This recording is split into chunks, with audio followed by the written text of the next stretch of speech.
second spring in a row where you probably don't have your starting quarterback available. Does it almost help having last year happen to kind of deal with that at the moment? You know, it's been a very, very similar, like you said, situation. You know, and both those guys, Skylar last year and Adrian this year, are highly motivated, highly, you know, both very cerebral players, and are maximizing the mental reps and then the limited reps they get. But yeah, it kind of has. I didn't even think of it quite that way, but it's been a little bit of a dry run that way, you know, a second round that way. But no, he's doing well and maximizing the opportunity. Now that you're offensive coordinator, it's probably not an entire new install this spring, but is there a lot of elements to that at this point? No, absolutely, and it is a working process. You know, it's kind of we don't have a blank slate, but it's kind of going back through and you know, making sure that everything that we are still going to use is correct in the way we want to do it and the terminology we want to do it and all those types of things, which I think has helped us have a smoother start for our guys, you know, from how you call formation, something simple like that, but that is not brand new, so you're not starting from scratch. But we're trying to be very thorough and make sure that everything we do in it as we move through it, it's exactly how we want it and exactly right. Seems like every spring there's you know sometimes a couple of players that kind of leap off the page in terms of taking a giant step forward. Does anyone come to mind so far as you're probably about halfway through? Yeah, I think you know, I think in the skill area, I think RJ Garcia, you know, has really made some great strides. You can tell his time in the weight room and getting stronger, getting bigger, getting more confident, playing faster. I think he's really you know, shown well. I think, you know, I've really been happy with all those guys in the receiver room. I mean, Malik's has had a good start. Phillip's done, you know, a good job and provided good leadership, and obviously Cade as well has provided a lot of great leadership there. So it's I think they've been a hard-working bunch, but I think RJ's the young player, to answer your question, that's kind of you know, jumped off the page. Following up on something Derek asked there, when you're putting in new stuff, how challenging is it to then go out and edit old stuff that maybe you won't be using so that you're not spending practice time on it? Yeah, it's you know, we got to just try to be as organized as we can, and then make sure that we're all communicating the same way and on the same page. You know, it's you know, just making sure that it's cleaned out and not cluttered, right? You know, and that's kind of what we've tried to do, and simplified some things, added some new things, and then you know, kept some packaging, repackaged some others. So it's like I said, it's a little bit of a work in process, but the guys have really attacked it well. You know, they've been hungry, they're studying their butts off, and you know, and like I said, we're trying to really focus on you know, as much of the fundamentals and the execution of things, because it's not the game of football. Yes, there's definitely a schematic component to it, but it's won and lost in how fundamentally sound are you able to execute those schemes, how mentally disciplined and tough are you to do that every single time through a 75 whatever play game, and ultimately win whatever one-on-one that ends up being across from you and, you know, in that part. So there's so much more of it than just the, you know, the play caller or the X's and O piece to it. It's making sure that all of us are holding each other accountable to those details and physicality and fundamentals of executing them, you know. So you mentioned you're again without your most veteran quarterback in spring, but give us a breakdown of the guys you do have taking full reps. Yeah, no, it's you know, it's been a good group. You know, I think Will is continued to improve. I think, I mean, shoot, I think I don't know what the number is. I think he's starting to put on another 10 pounds of muscle. I mean, he's really continued to you know, to grow up physically.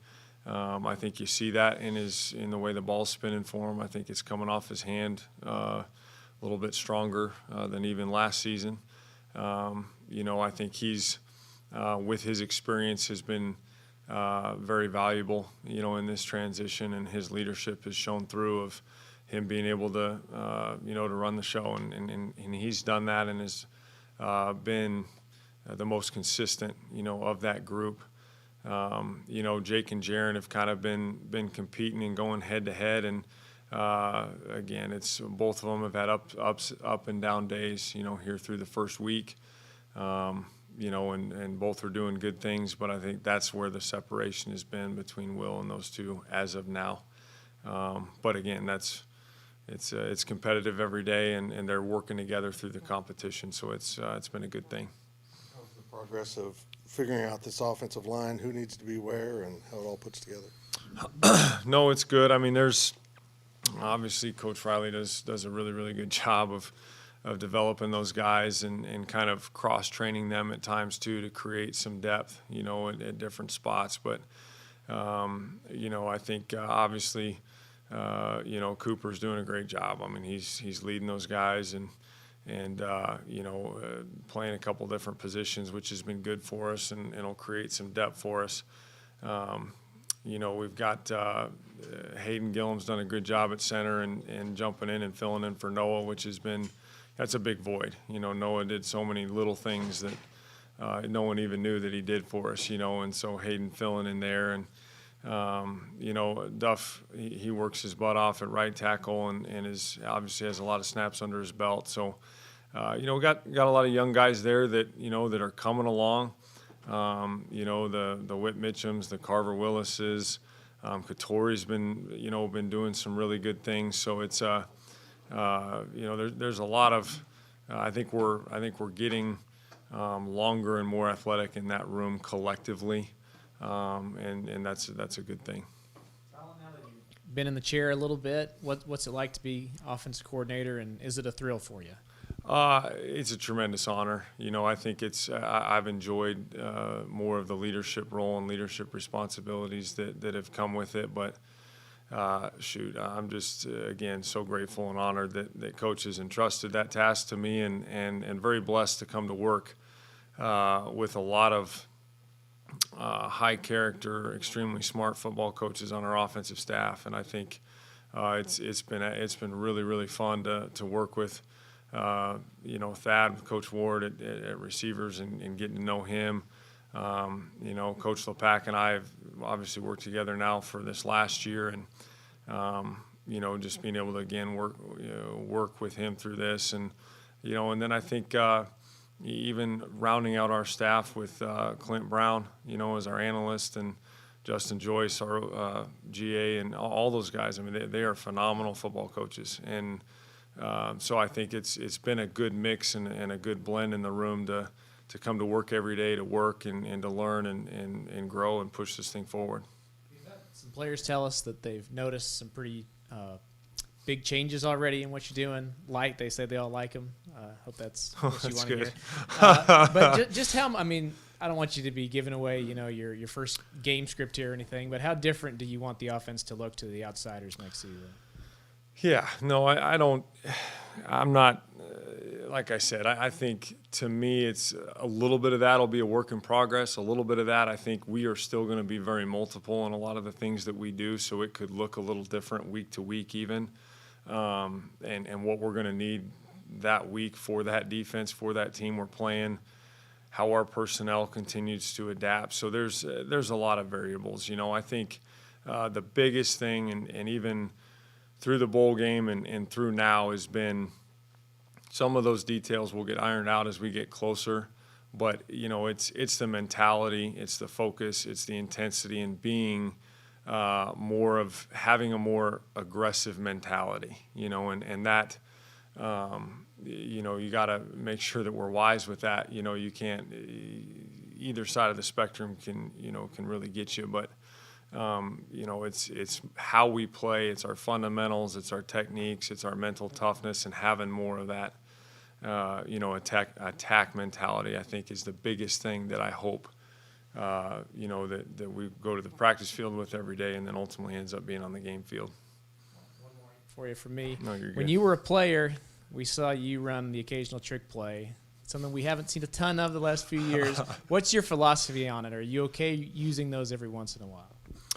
Oh yeah. I mean, I think that's where you just got to have a feel for the game, the week, your players. How much of an advantage is that going to give you? And is it going to be worth it in that time? And then, there were in every game. Sometimes it's just timing of how things play too that are different and unique. There was one I really wanted to get out there, and it's just the time never was right in the bowl game. And so it's. Sometimes that happens, and sometimes that time is right and having them ready. So we'll see. I think it's I'm all about it if it's the right fit, and we'll kind of see how that goes. How would you summarize Taylor Poitier's recuperation and return from injury? He's been working his butt off, and obviously it's not that's a tough road there, that he's been on, and he's been doing a great job. And I just love working with him. He's got a great personality that he's energetic and enthusiastic with his teammates, and he's been doing really well. And we've gotten to see Sammy Wheeler and a few of the tight ends, but how does that unit kind of shake out here in the spring? Been really happy and pleased with Sammy of how he has attacked, expanding his game. And we all know he can run. We all know he's made some big plays in the passing game, but his effort and commitment to being a better inline run blocker and to being more physical has shown, and he's made improvement. And I think it's going to definitely help us as an offense, but I think it'll be fun to watch. So very, very proud of him for sure. The rest of the room, it's I think Ben Sinnott continues to improve and has a lot of versatility. Very pleased with the work he's put in, and a young player too. He's getting bigger, he's getting stronger. Will Swanson's done some really nice things as well, and has shown flashes to, if he continues to improve and continues to work like he's been working, I think he'll be able to help us. Yeah, Coach, the previously mentioned changes to the offense, where exactly, I guess, did the idea come from? Because it's obviously your time at K-State, what we've seen in the climate era, we haven't seen anything fast, I would say. So where did the idea come from? I think it's, I think some of that is just blending a little bit of the different systems and staffs and offenses that, I've been a part of, and trying to ultimately filter everything through that player's perspective, that player's mindset of, okay, what is simple yet gives us that tactical advantage that is gives us the opportunity to be consistent, through whatever execution in that phase of it. And I think at times we've needed to be a little bit more flexible, have had the need to be a little more adaptive in game, in drive, in play, even at times. And so I think some of that will give us the ability to tweak things midstream, which will be good for us. Exactly how much is Deuce doing at practice right now? He's very. He gets a lot of reps. I think we're trying to just make sure that we're smart with those reps, and. Talk about a hard-working. He's a hard-working sucker now. He would take every rep if we let him. You know what I mean? Because he wants to compete, and he wants to be out there on the field with his guys. So, trying to protect him and be smart, but obviously he's a competitor and is out there and plays hard. And we pointed out every day as coaches, he's one of the best finishers on the team. And we all of our guys emulate and feed off that energy. Along those lines, finding a backup for Deuce has kind of been a priority, I guess. How's that coming along, and has anybody emerged as a leader? I think it's still very competitive. I don't think there's one individual that has separated themselves from the others at this point. But we got a couple guys that are getting a lot of reps and will be able to play. So I think that's probably where it stands right now. And DJ's coming along, Jordan's coming along, and obviously Jax gives you some freedom and flexibility to be a little bit of that hybrid for us. And also, talked about being aggressive on offense. Does that necessarily translate to a faster pace? I know some of the players have said that, or is it more just maybe the play calling? It'll probably be a little bit of a mixture of both. Quite honestly, I think it. And a little that'll be on the week. It'll be on, how that goes. But again, I think the flexibility to change tempos will be probably as much as anything. And also, could you talk a little bit about Thad and just how he's fit in and what he's brought to the table? Thad's been phenomenal. I mean, I've really enjoyed working with him. He's creative. He's very detail oriented. He's a self-starter. And really has just, again, he's incredibly hard worker, and it's been fun because we complement each other very well in how we see the game, but a lot of that is very, very similar, and making sure that those two rooms are in sync is critical, and something that we have had and need to keep moving that forward. Now that you've gotten to know him a little bit more, what's most impressed you? What have you liked most about Adrian as a quarterback? Yeah, I think he's the whole package. I really do. I mean, I think I've been very impressed with, his football knowledge and football IQ, work ethic, level of understanding, and, a little bit hard just because he hasn't been able to go and obviously, do what he wants to do. But, obviously we know he has great physical tools to work with. So, but again, I've just been so impressed with his character and how good he's been for our team and our locker room and my room too. I mean, he and him, Will, and all those guys, I mean, they work together well. They push each other, help each other, and they're all team guys, which is important, when you have competitive rooms and environments like that. So it's been a really good thing. You mentioned that you were in Lincoln having dinner with him the night that he said he was going to transfer. Did you just pretty much, as soon as you saw that, start heading north, or how did that come about?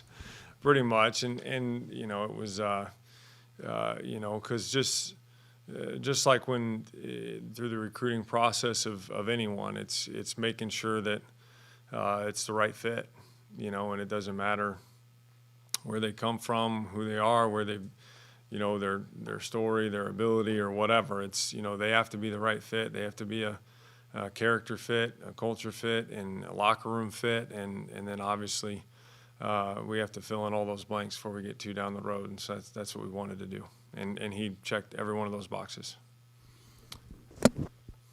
Collin, was there a strategy when you brought Adrian in to kind of avoid quarterback attrition of the younger guys, or was it just they are unafraid of that kind of competition, that they were confident in staying and fighting for their spot? No, and you always the biggest thing for me through that and through a young man's career that I'm able to coach, that's in my room, that's on our team, is you got to be upfront and honest and completely transparent, because that ultimately is the foundation of trust for every single one of my players and players on our team. And so,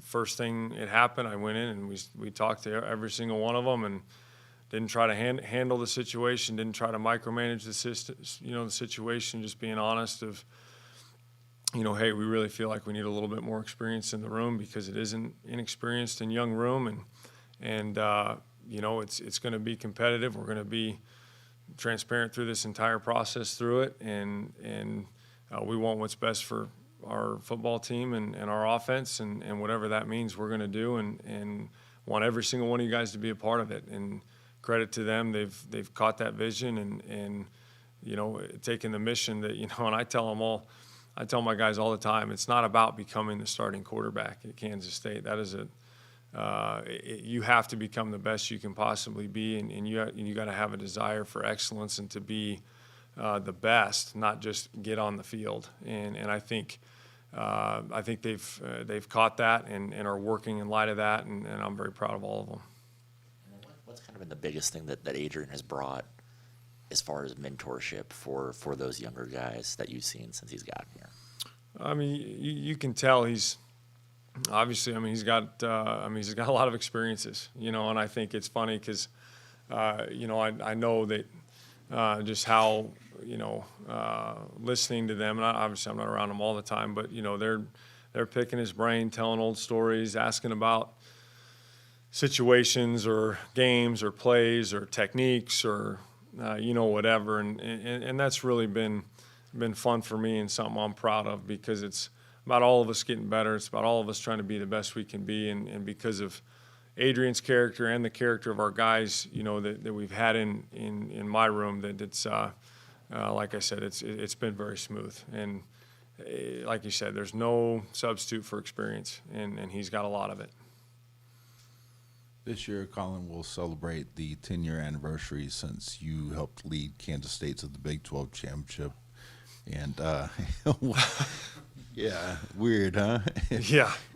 Yesterday in a different life, you know. What I'm curious about is you are now sitting in the proverbial offensive driver's seat, so to speak, again, 10 years later. Did you ever envision yourself sitting in this spot right now?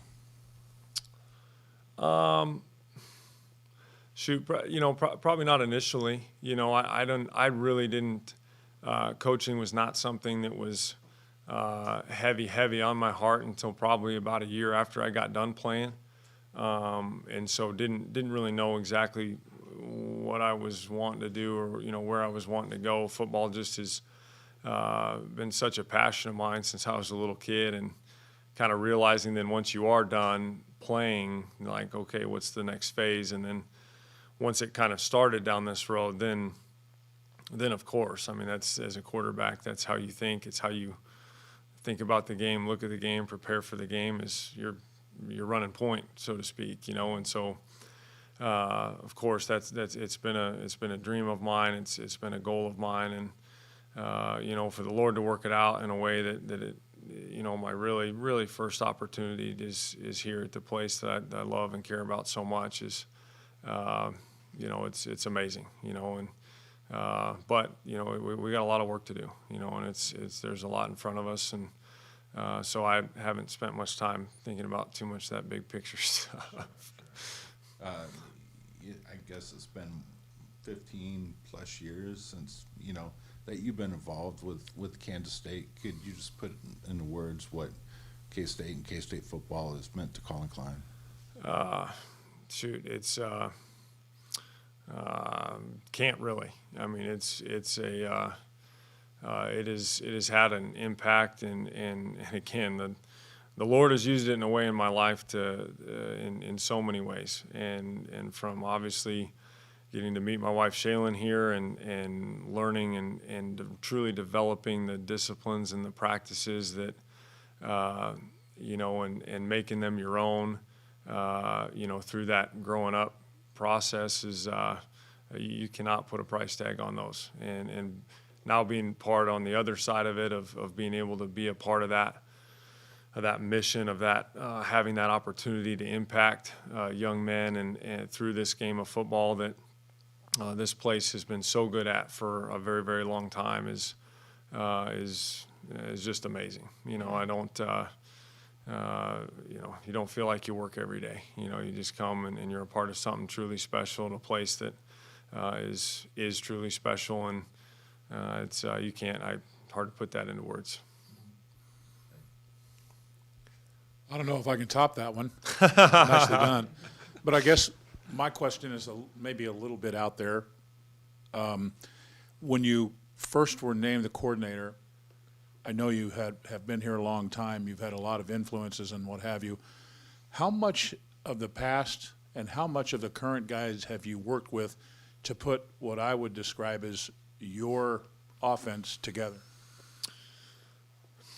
You know, it's hard. It'd be hard probably to put percentages on that. You know, it's I really it is a player's game, and it's going to be played by the players, and so trying to keep that the central focal point, not, hey, this is these are Collin's plays, these were Dana's plays, these were whoever Mess's plays or whatever. It's like, no, it's just trying to keep that in mind as we kind of draw on not just my experience but our staff's experience with those players that we have, to make sure that our ultimate goal is to be able to put them in the best possible position to be successful, to use the talents and abilities that they've been gifted with. So it's been fun. We've had fun with that. There's been some twists and turns that I didn't expect, that we've kind of found and gone. But then there's been other things that it's like, definitely this fits and this is a good thing, and definitely saw the wisdom and why we did it that way at that point, that type of thing. So it's a work in progress, but again, it's been a lot of fun.